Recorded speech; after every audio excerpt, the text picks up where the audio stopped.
তো তোমরা যারা এবার এইচএস সেকেন্ড ইয়ার পরীক্ষা দিতে যাবে, তোমাদের জন্য যে একটি সাবজেক্ট রয়েছে পলিটিক্যাল সায়েন্স, রাষ্ট্রবিজ্ঞান, সেটি খুব কঠিন বলে মনে হয়, তাই না?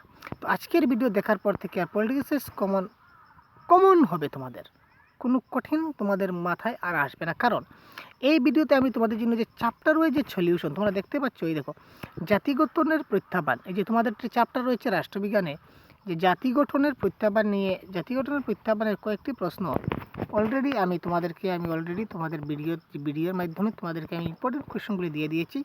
যদি তোমাদের সেই ভিডিওগুলি এখনও দেখে না থাকো তাহলে অবশ্যই দেখে নেবে। তারপর একদলীয় প্রাধান্যের যুগ, সেইটি অলরেডি পাবলিশ করা হয়ে গেছে। একদলীয় প্রাধান্যের যুগ, তোমাদের যে ইম্পর্টেন্ট প্রশ্ন যেগুলো রয়েছে সবগুলি অলরেডি পাবলিশ করা হয়েছে। তোমরা যদি এখন দেখে না থাকো, দেখো মাত্র 14টি কোয়েশ্চন। এই 14টি কোয়েশ্চন যদি তোমরা ভালো করে শিখে নাও তাহলে তোমাদের আর সে ভাবতে হবে না পলিটিক্যাল সায়েন্সের আর এই চ্যাপ্টারটির সম্বন্ধে। তারপর নেক্সট যে রয়েছে পরিকল্পিত উন্নয়নের রাজনীতি।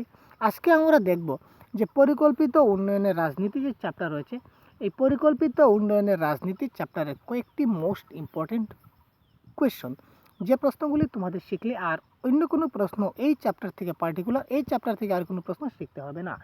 এবং সেই বাকি চ্যাপ্টারগুলির সেই ইম্পর্টেন্ট কমন এবং ভিডিও পেতে তোমরা অবশ্যই চ্যানেলটিকে এখন সাবস্ক্রাইব করে রাখবে। এবং পূর্ববর্তীতে আমি অলরেডি যেমন তোমাদের শীতল যুদ্ধের যুগ রয়েছে, আধিপত্য রয়েছে, মার্কিন আধিপত্য রয়েছে, সমসাময়িক বিশ্বের রাজনীতি, নিরাপত্তা, আন্তর্জাতিক সংস্থা, এই ধরনের বিভিন্ন চ্যাপ্টার রয়েছে, সবগুলি চ্যাপ্টারের সলিউশন আমি অলরেডি দিয়ে দিচ্ছি, মোস্ট ইম্পর্টেন্ট কমন কোয়েশ্চন। তো তোমরা যারা এখনও চ্যানেলটি সাবস্ক্রাইব করো অবশ্যই সাবস্ক্রাইব করবে এবং পুরাতন ভিডিও যদি না দেখে থাকো অবশ্যই দেখবে। তো আজকের পরিকল্পিত উন্নয়নের রাজনীতির চ্যাপ্টার রয়েছে, এই চ্যাপ্টারের কয়েকটি প্রশ্ন আজ আমরা দেখে নিই, যে প্রশ্নগুলি শিখলে আর কোনো প্রশ্ন আমাদের শিখতে হবে না। তারপর যেমন পরিকল্পনা বলতে কী বোঝো। তারপর নেক্সট, ভারতের পরিকল্পনা আয়োগ কখন গঠন করা হয়েছিল, এর ভূমিকা আলোচনা করো। তারপর নেক্সট যেটি রয়েছে সেটি হচ্ছে ভারতের পঞ্চবার্ষিক পরিকল্পনার প্রধান উদ্দেশ্যসমূহ কী কী ছিল। নেক্সট যেটি প্রশ্ন, ভারতের প্রথম, দ্বিতীয় এবং তৃতীয় পঞ্চবার্ষিকী পরিকল্পনার উদ্দেশ্যগুলি আলোচনা করো। নেক্সট 4 নম্বর প্রশ্নে বলেছে সবুজ বিপ্লব কী। খুব ইম্পর্টেন্ট প্রশ্ন, ভালো মতো দেখে নাও। সবুজ বিপ্লব কী, সবুজ বিপ্লবের পিতাকে, সেটি সংক্ষেপে আলোচনা করো। সবুজ বিপ্লবের ইতিবাচক এবং নেতিবাচক ফলাফল উল্লেখ করো। সেখানে প্রশ্ন আসতে সবুজ 2 মার্ক বা সবুজ বিপ্লবের নেতিবাচক দিক আলোচনা করো 2 মার্ক 4 মার্ক, এই সবগুলি তোমাদের একত্রে তোমাদের আলোচনা করতে হবে।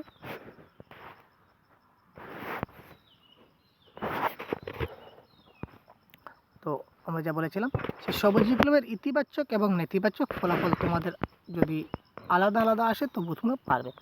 তারপর না সবুজ বিপ্লবের অর্থনৈতিক এবং রাজনৈতিক ফলাফল, সেখানে তো আলাদা করে দেওয়া আছে যে সবুজ বিপ্লবের অর্থনৈতিক ফলাফল এবং রাজনৈতিক ফলাফল আলোচনা করো। শ্বেত বিপ্লব বা দুগ্ধ বিপ্লব, মানে যদি শ্বেত বিপ্লব আসে আনসার যাই হবে, দুগ্ধ বিপ্লব আসলেও কিন্তু আনসারটি সমান হবে। আবার প্রশ্ন এইভাবে আসতে পারে যে শ্বেত বিপ্লবের পিতা কে ছিলেন, ইহা কোন দশকে হয়েছিল, বা শ্বেত বিপ্লব সম্বন্ধে আলোচনা বা দুগ্ধ বিপ্লব সম্বন্ধে আলোচনা।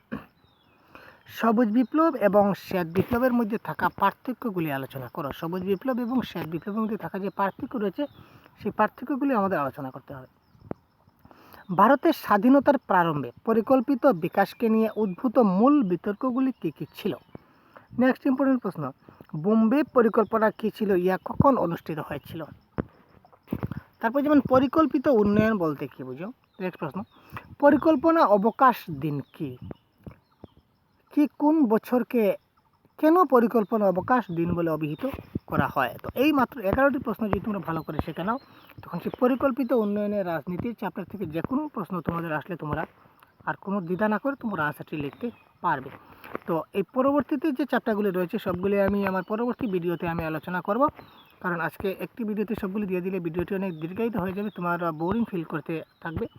তো এই দেখো এই চ্যাপ্টার থেকে মাত্র 4টি প্রশ্ন যদি শিখি তাহলে এই চ্যাপ্টারটি খালাস হয়ে গেল, ঠিক আছে। তো এই চ্যাপ্টারের ইম্পর্টেন্ট প্রশ্ন আমি দিয়ে দেবো, সবটি চ্যাপ্টারে তোমরা পেয়ে যাবে। তাই তোমরা চ্যানেলটি এক্ষুনি সাবস্ক্রাইব করে নাও এবং তোমাদের বন্ধুদেরকে অবশ্যই শেয়ার করবে। তো আজ এই পর্যন্তই, ধন্যবাদ, সুস্থ থাকবে, ভালো থাকবে।